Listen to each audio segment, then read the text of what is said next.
আমি বাবুল গেস। আমি পাট বাগানে গিয়ে শিয়ালের ভয়ে দৌড়ে পালিয়েছি। শিয়ালের ভয়ে মানুষকে ডাকার বদলে বেজিকে ডেকেছি। পাট বাগানে গিয়ে সুন্দর রমণীকে খোঁজার জন্য হাঁটু গেড়ে পাহারা দিয়েছি।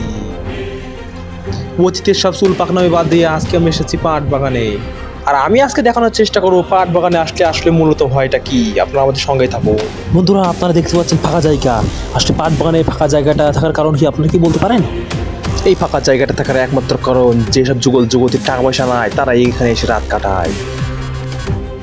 পাট বাগানে আরও কী কী হয় সেটা দেখতে আমাদের সঙ্গেই থাকুন।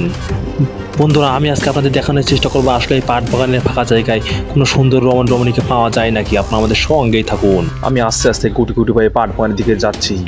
আমার ভীষণ ভয় করছে, গাটা অনেক চমকে উঠছে। তারপরে দেখি আসলে পাট বাগানে কিছু পাওয়া যায় নাকি। আমি আস্তে আস্তে যেতে যেতে প্রায় পাট বাগানের অনেক ভিতরে চলে আসছি।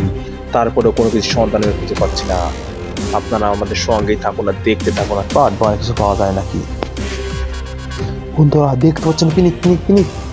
এটা খেলে আপনার শরীরে তাৎপর্য গুরুত্বপূর্ণ উপাদানগুলো বেড়ে যেতে পারে, যেটা আপনার শরীরের জন্য স্বাভাবিক উপাদান তৈরি করে নিতে পারে আর আপনার পাট বাগানের রাত কাটাতে অনেক সুবিধা করতে পারে। আমি হাঁটতে আছি তারপরও পাট বাগানের ভিতরে কোনো রহস্যময় জিনিস খুঁজে পাচ্ছি না। বন্ধুরা, আপনারা দেখতে পাচ্ছেন আমি পেয়ে গেছি পৃথিবীর বিখ্যাত খাবার। এটাকে বলা হয় চিংচং ব্যাং। এটা শুধুমাত্র পাট বাগানে পাওয়া যেতে পারে এবং আমি শুনেছি এটা নাকি পৃথিবীর আদিবাসীদের অনেক প্রধান খাবার ছিল। সেই সকাল থেকে পাট বাগানের ভিতরে হাঁটতে হাঁটতে আমি অনেক ক্লান্ত হয়ে গেছি। আমার এখন অনেক খাবারের প্রয়োজন। আমি অনেক ক্ষুধার্ত। দেখি সামনে কোনো কিছু পাওয়া যায় নাকি। আমার মনে হয় না সামনে কিছু পাবো। এই জন্য পাটের পাতা খেয়ে আমার এখন জীবন ধারণ করতে হবে। প্রাচীনকালের মানুষেরা এটা খেয়ে বেঁচে থাকতো। ও, খুব মারাত্মক টেস্ট। এটা খেতে অনেক সুস্বাদু। এটা খেলে আমার পাট বাগানে চলাচল করার জন্য আর আমার শক্তি যোগান দিবে। কি শান্তি।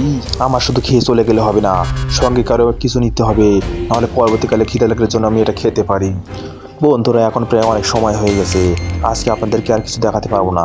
আগামী পর্বে আপনাদেরকে দেখানোর চেষ্টা করব আসলে সত্যি কি পাট বাগানে কোনো সুন্দর রমণীকে পাওয়া যায় নাকি। সবাই ভালো থাকবেন। ভিডিওটি ভালো লাগলে চ্যানেলটি সাবস্ক্রাইব করে আমাদের পাশে থাকবে।